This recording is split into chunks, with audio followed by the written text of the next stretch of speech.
Hi friends, मैं हूं तपन।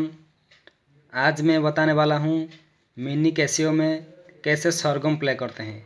छोटा वाला जो mini Casio C major scale में कैसे सरगम बजाते हैं, चलिए देखते हैं।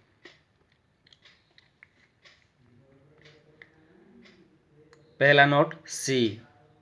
पहला नोट में पहले बता देता हूँ। सी, D, E, F, G, A, B, C. C, B, A, G, F, E, D, सी। चलिए प्ले करके बताता हूँ।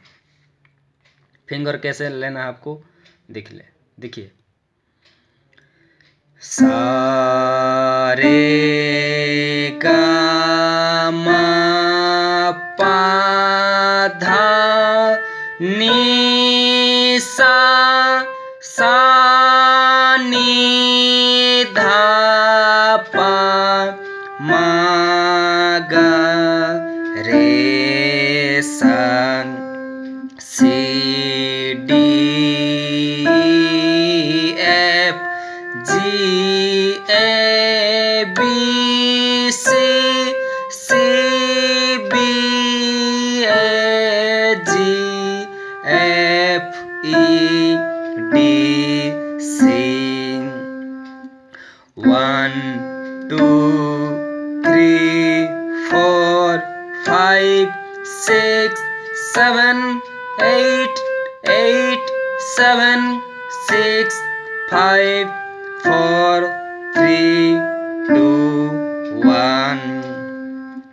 हा हा हा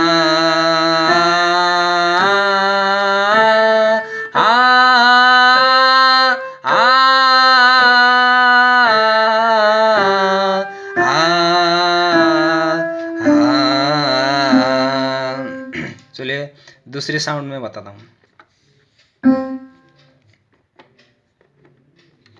दूसरे साउंड में कैसे प्ले होता है बताता हूँ। सा रे गा मा पा धा नी सा नी धा पा मा गा रे सा। फिंगर देखिए, फिंगर का कौन सा स्केल में कौन सा फिंगर देख लीजिए। पहला चार नोट में ए 4 फिंगर, फिर 4 नोट में ए 4 फिंगर देख लीजिए। आपको धीरे धीरे बजाते बजाते स्पीड करना है। बजा के मैं दिखाता हूँ।